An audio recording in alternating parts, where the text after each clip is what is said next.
La lluvia azotaba el valle de Montana con tanta fuerza que parecía que el cielo se rompía en pedazos. Silas cabalgaba con el sombrero calado hasta los ojos, apenas distinguiendo las orejas de su caballo a través de las cortinas de agua. Estaba acostumbrado a las tormentas. También a la soledad. Pero nunca había visto nada como la figura que divisó al borde del camino ese día. Una silueta pequeña acurrucada en el barro. Una mujer empapada, apenas incorporada. Silas tiró de las riendas y frenó el caballo. Cuanto más se acercaba, más se le oprimía el pecho. El vestido se le pegaba al cuerpo delgado. El dobladillo estaba cubierto de barro. Sus zapatos estaban rotos por la suela, dejando ver la piel de los pies a través del cuero desgastado.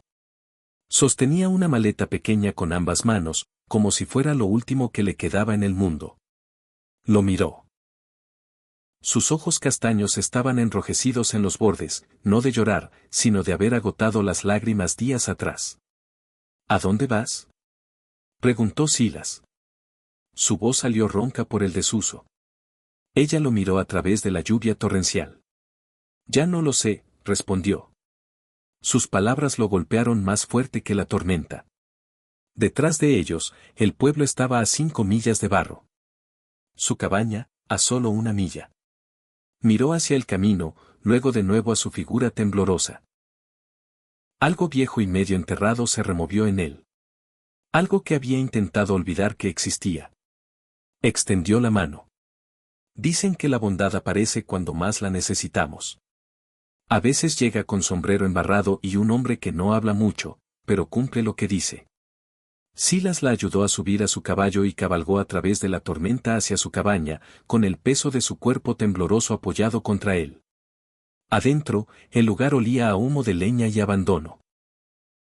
Platos sucios en el fregadero con frijoles secos en los bordes.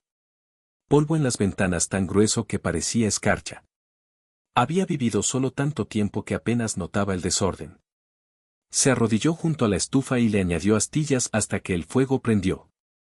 Detrás de él, la mujer estaba de pie, goteando sobre el suelo, con los brazos cruzados sobre el pecho, la maleta apretada contra las costillas como un escudo. Silas tomó una manta de lana y se la tendió sin mirarla a la cara. «Abrígate». Ella la tomó, sus dedos fríos rozaron los de él. Vertió café negro en una taza de hojalata y la dejó cerca del fuego. Ella la rodeó con ambas manos y él vio lo mucho que temblaban. No había comido bien en días. Cualquiera lo notaba. Silas se sentó frente a ella. El vapor subía de su vestido mientras se secaba. El olor a lana mojada llenó la habitación, mezclado con un leve rastro de lavanda que debía aferrarse a su ropa de otra vida. «Ohio», susurró finalmente ella. «Mis padres murieron cuando tenía 17. La fiebre escarlata se los llevó la misma semana». Silas asintió. No habló. Él también conocía la pérdida. «Trabajé en una fábrica de costura», continuó ella. 12 horas al día. Luego vi el anuncio. Un ranchero de Montana buscando esposa. Trabajadora y sincera. Nos escribimos cartas durante 3 meses. Sus manos apretaron la taza. Su voz se mantuvo baja, constante, como si contara la historia de otra. Dijo que me esperaría en la estación de Willow Creek. Que llevaría un pañuelo azul. Tragó saliva. Vendí todo por un boleto de tren. No había vuelta atrás. 2 días en la estación, durmiendo en un banco. Sin esposo, sin pañuelo azul, sin promesa. Así que empecé a caminar, dijo. 40 millas, 3 días. Una mujer me dio pan. Eso fue todo. Sus dedos fueron al cierre de la maleta. La abrió y sacó un fajo de cartas atadas con hilo de cocina. El papel estaba suave por la lluvia. La tinta emborronada. Su nombre era James Hollister. Dijo que tenía un rancho. Silas se quedó helado. James Hollister regentaba la mercería en el pueblo. Tenía esposa, 2 hijos, una cerca blanca perfecta y nunca había poseído un rancho en su vida. Fight lo observó de cerca. ¿Lo conoces? Silas asintió una vez. Tiene familia. El fuego crepitó. La lluvia martilleaba el tejado. Fait no se quebró. No gritó. No lloró. Se puso de pie, caminó hasta la estufa y alimentó las llamas con las cartas una a una. La tinta se enroscó. El papel se ennegreció. 3 meses de mentiras se consumieron en segundos. Puedes quedarte, dijo Silas. Todo el tiempo que necesites. Ella no respondió. Vio cómo el último trozo de papel se convertía en ceniza. Fait durmió casi todo el día siguiente. Silas la comprobó 2 veces. Estaba acurrucada bajo la manta de lana, respirando profunda y uniformemente. Su cuerpo pagaba la deuda de 40 millas a través de un país indiferente a si vivía o moría. Cuando finalmente salió la mañana siguiente, Silas despertó con un olor que no conocía en años. Pan de maíz. Ella estaba junto a la estufa, con el pelo recogido en un moño apretado y un delantal viejo atado a la cintura. La mesa estaba limpia. El fregadero vacío. Los platos apilados con orden. Su cabaña ya no parecía su cabaña. No acepto caridad, dijo sin volverse. Trabajo por mi sustento. Silas se sentó a la mesa y comió en silencio. Sabía algo que había perdido mucho tiempo atrás. Pasaron 5 días antes de que Fait hablara más de unas pocas palabras a la vez. Trabajaba con propósito callado, limpiando lo que Silas no había tocado en meses. Cosía camisas que había olvidado que tenía. Aprendió el ritmo de la tierra sin que se lo dijeran. Pero algo permanecía cerrado tras sus ojos, algo roto mucho antes de entrar en su cabaña. En la mañana del 10º día, lo sorprendió. Señor Silas, dijo durante el desayuno, ¿puedo plantar flores junto al porche? Él se detuvo con el café a medio camino de la boca. Nadie le había pedido nada en años. Ni siquiera algo tan pequeño como flores. Planta lo que quieras, dijo. Esa tarde, la observó desde la línea de la cerca. Estaba arrodillada en la tierra con su vieja pala de mano, mangas remangadas más allá de los codos, cavando hoyos con cuidado. El sol de la mañana caía sobre su pelo, tiñéndolo de bronce. Tarareaba mientras trabajaba. Un sonido suave que el viento llevaba. Silas se dijo que estaba arreglando el poste de la cerca. No la estaba mirando. Ni mucho menos. Pero cuando ella levantó la vista y lo pilló observándola, casi golpeó la cerca con el martillo. Ella sonrió un poco, solo una comisura de la boca. Lo sabía. Esa noche, Fait dejó su maleta pequeña, la única cosa que poseía, en una esquina del salón principal. No la mantuvo junto a sus pies como siempre. No la llevó de habitación en habitación. La dejó apoyada contra la pared como si ya no necesitara vigilarla. Estoy cansada de cargarla, dijo. Silas entendió más que sus palabras. No dijo nada. No hacía falta. 7 días después, cabalgaron al pueblo para que Fait enviara una carta a su amiga en Ohio. Silas notó la tensión en ella antes de siquiera ver los tejados de Willow Creek. Sus manos retorcían un pañuelo hasta convertirlo en cuerda. Sus hombros rígidos. Muy rígidos. Nadie te va a morder, dijo él con suavidad. Ella intentó sonreír. No le llegó a los ojos. El pueblo apareció despacio. Un campanario de iglesia, la tienda general, el selún. Unos caballos atados afuera. Gente moviéndose por la acera de madera. Al entrar en la tienda, la campanilla tintineó y 3 mujeres se volvieron al instante. El parloteo cesó. Todas las miradas se posaron en Fait. Silas sintió que el calor le subía por el cuello. No había querido ese viaje. No había querido exponerla tan pronto a ojos vigilantes. Martha Perkins estaba tras el mostrador. Su sonrisa era dulce, pero sus ojos afilados como alfileres. Vaya, Silas, hace tiempo, dijo. Su mirada se deslizó hacia Fait. ¿Y quién es esta? Ayuda en mi casa, dijo Silas. Su voz salió tiesa. ¿Ayuda? Repitió Martha, saboreando la palabra. Fait sostuvo su mirada con fuerza serena. Asintió una vez, cortés pero orgullosa. Buenos días, señora. Marta parpadeó, descolocada. Buenos días. Fait envió su carta. Las mujeres cuchichearon tras las manos. Sus ojos no la soltaron. Silas sintió cada segundo. Al salir al porche, oyó las voces flotando por la ventana abierta de la tienda. Novia por correo, dijo Marta. Abandonada en la estación como equipaje no deseado. Otra voz intervino, ahora vive con Silas, sola. Siguió una risa baja y cómplice. Los hombros de Fait se tensaron, pero siguió caminando. No dijo una palabra. No miró atrás. El camino de vuelta fue silencioso. El polvo se alzaba tras las ruedas del carro. Fait miraba al frente. La mandíbula tensa. El pañuelo hecho nudos. No importan, dijo Silas suavemente. Piensan que soy una mujer caída viviendo en pecado, dijo ella. Su voz no tembló. Era demasiado firme. Sé lo que piensan. No cambia lo que es verdad. Lo miró. Realmente lo miró. Algo en ella se relajó. Gracias, dijo, por dejarme mantener mi posición. La vida cayó en una calma frágil. Fait cocinaba comidas que sabían a recuerdos. Cuidaba las flores afuera. Cosía más camisas. Silas la veía sentarse en la vida que no había planeado encontrar.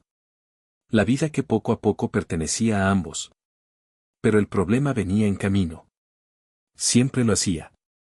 7 días después del viaje al pueblo, apareció un jinete. Wilber, el cartero viejo. No solía parar en casa de Silas. Sus ojos se desviaron hacia Fait en el porche. Anoche robaron el banco. Vaciaron la caja fuerte de Willow Creek. La gente llegó. Fait se quedó inmóvil. Las siguientes palabras de Wilber fueron lentas, pesadas. El sheriff habla con todos los que han pasado por el pueblo últimamente. Pensé que debía saberlo. La mirada de Wilber volvió a Fait. Demasiado tiempo. Silas apretó los puños. Más tarde, cuando Silas cabalgó al pueblo por medicina para su caballo, Pete Tucker lo apartó en el salón. Te lo digo porque tu padre ayudó al mío una vez, susurró Pete. Jenkins anda soltando rumores. Dice que vio a una mujer cerca del pueblo la noche antes del robo. Dice que era la chica que vive contigo. El estómago de Silas cayó. Jenkins era viejo, medio ciego, famoso por equivocarse. Pero el miedo no distingue la verdad, y el pueblo ya estaba asustado. Silas galopó de vuelta a casa, levantando polvo. Al entrar en la cabaña, encontró la cena lista.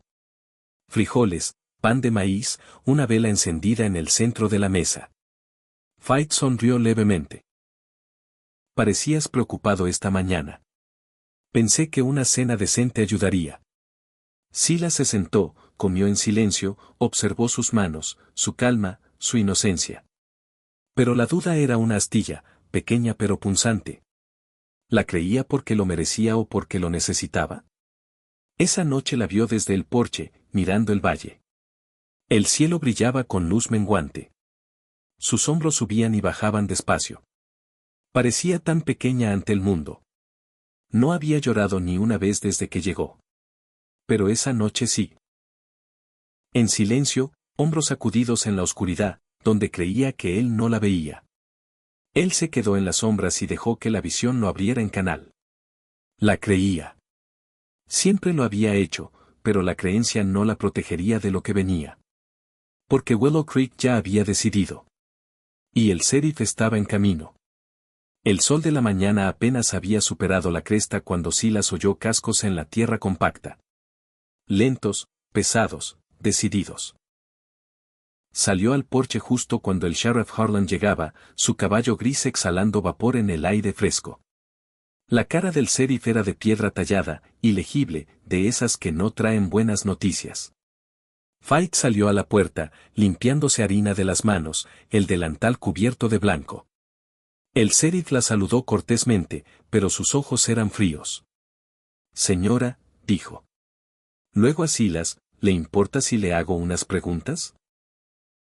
Silas bajó del porche, colocándose medio paso más cerca de Fight sin pensarlo. Pregunte. Estaban en el patio mientras el viento matutino agitaba la hierba. Arlon sacó un cuadernillo del chaleco, golpeó el lápiz en la página abierta. ¿Cuándo llegó a Willow Creek? Hace 5 semanas. El 16 de septiembre, dijo Fight. ¿De dónde viene? Cincinnati. Trabajaba en la fábrica Textile Morrison. ¿Alguien puede confirmar dónde estuvo la noche antes del robo? La mandíbula de Fight se tensó. Aquí, en esta cabaña. Arlon alzó los ojos hacia Silas. ¿Lo confirma? No se fue, dijo Silas. Ni una vez. El sheriff escribió algo, cerró el libro y lo guardó en el chaleco. Aún no he decidido nada, dijo. Pero no salgan del condado. Luego se inclinó hacia Silas, bajando la voz, y si yo fuera tú, dormiría con un ojo abierto. Se marchó cabalgando, dejando polvo tras él. Fight se quedó helada en el patio, las cartas que le había mostrado apretadas contra el pecho. Su rostro parecía desangrado de color, como si alguien hubiera lavado toda esperanza. Esa noche, Silas despertó con el roce de tela. Al entrar en el salón, encontró a Fight arrodillada junto a su maleta abierta. La ropa desparramada por el suelo, las manos temblando mientras la metía dentro. ¿Qué haces?, preguntó. Tengo que irme, susurró ella. ¿Lo oíste? El pueblo piensa que lo hice yo. Si me quedo, te culparán a ti también. Te quitarán la tierra. Todo lo que tu familia construyó. No valgo eso. Sus palabras le desgarraron algo por dentro. Siéntate, dijo. Ven, siéntate a la mesa. Yo preparo café. Se sentaron juntos a las 3 de la mañana, 2 tazas frías en la mesa entre ellos. Las manos de Fight planas sobre la madera. Sus ojos huecos. Solía creer que las cosas pasaban por una razón, dijo suavemente. Mi madre me lo enseñó. Me aferré a eso incluso cuando ella murió. Incluso cuando mi padre murió una semana después. Pero aquí no hay razón. Un hombre miente. Una mujer camina 40 millas por una promesa que nunca existió. Un pueblo decide que es culpable porque alguien tiene que serlo. Silas escuchó. Cada palabra era un peso depositado con gentileza en su corazón. Le contó de sus padres, cómo los enterró a los 14. Cómo su hermano vendió la tierra familiar y lo dejó solo con la cabaña. Cómo el invierno casi lo mata. Cómo no había confiado en otra alma desde entonces. Excepto en ella. Tú crees en las razones, dijo él. Tal vez esta sea una. Tal vez viniste porque alguien necesitaba recordar que no todos se van. Se puso de pie, su voz ronca pero firme. Tú decides si te quedas o te vas. Pero no te vayas pensando que me salvas. Caminó a su habitación. Detrás, oyó su respiración estremecerse, un susurro demasiado suave para entenderlo, luego sus pasos hacia la habitación de invitados, la puerta cerrándose. Se quedó. Pasaron 2 largas semanas. Fight trabajó en silencio. Cocinó. Limpió. Cuidó las flores que ahora crecían junto a la barandilla del porche. Brotes dorados y morados abriéndose paso en suelo terco. Pero la luz en sus movimientos se apagó. El brillo en sus ojos se suavizó. Entonces una mañana, el sheriff Harlan regresó. Su rostro era diferente ahora. Pesado. Culpable. Señora, dijo, quitándose el sombrero. Cogimos a los que robaron el banco. Fight se congeló en los escalones del porche. 4 de ellos, escondidos en Rye Water. Confesaron el golpe de Willow Creek. No había mujer con ellos. Jenkins se equivocó. La que vio tenía pelo rubio. Nada como el tuyo. Silas sintió que algo se desataba dentro de él. Lento y profundo. El sheriff bajó la mirada. Señorita Fight, le debo una disculpa. Todos se la debemos. Fight no se movió. No se ablandó. Solo dijo, gracias por decírmelo. 4 palabras serenas cargadas de meses de dolor. Días después empezaron a llegar visitas. Martha Perkins fue la primera, con un pastel que empujó como ofrenda de paz. De manzana, dijo, incapaz de mirarla a los ojos. Lo hice esta mañana. Gracias, Martha, dijo Fait, voz cortés pero distante. Luego vino el predicador, con una invitación suave a la misa del domingo. Fait dijo que lo pensaría. Jenkins nunca apareció. Pero llegó una carta. Letra temblorosa, líneas torcidas, una breve disculpa de un viejo que había hablado sin ver. Fait la leyó una vez, la dobló con cuidado y la guardó en la maleta. No estoy lista para perdonarlo, dijo. Pero tampoco para quemarla. Los días se calentaron. Su jardín floreció con fuerza. La cabaña cambió también. Ventanas limpias, tablas remendadas, cortinas nuevas. Cosió a mano. Parecía un lugar construido por 2 personas, no por una. Una tarde, Fait salió al porche secándose las manos en una toalla, el pelo suelto sobre los hombros. Se sentó junto a Silas en el banco, lo bastante cerca para que sus hombros se tocaran. Solía preguntarme por qué ese hombre me mintió, dijo en voz baja. ¿Por qué me escribió esas cartas? ¿Por qué me dejó viajar tan lejos? Miró el valle, dorado en el atardecer. Pero ya no me lo pregunto. Si me hubiera recibido, no estaría aquí. Silas tragó saliva. ¿Recon que no? Creo. Dijo Fait, volviéndose hacia él, que salí ganando en el trato. Más tarde, sacó su maleta a la mesa y la abrió. Quemó las últimas cartas de James Hollister en la estufa. Luego puso 3 cosas nuevas dentro. El pañuelo que Silas le había dado, una caléndula seca de su jardín y un papel doblado con una sola palabra, hogar. Esa noche, se sentaron en el porche bajo las estrellas. Fait apoyó la cabeza suavemente en el hombro de Silas. Tras un largo momento, preguntó lo de la primera noche. ¿Por qué paraste por mí? Silas lo pensó. No lo sé, dijo suavemente. Solo lo hice. Fait sonrió.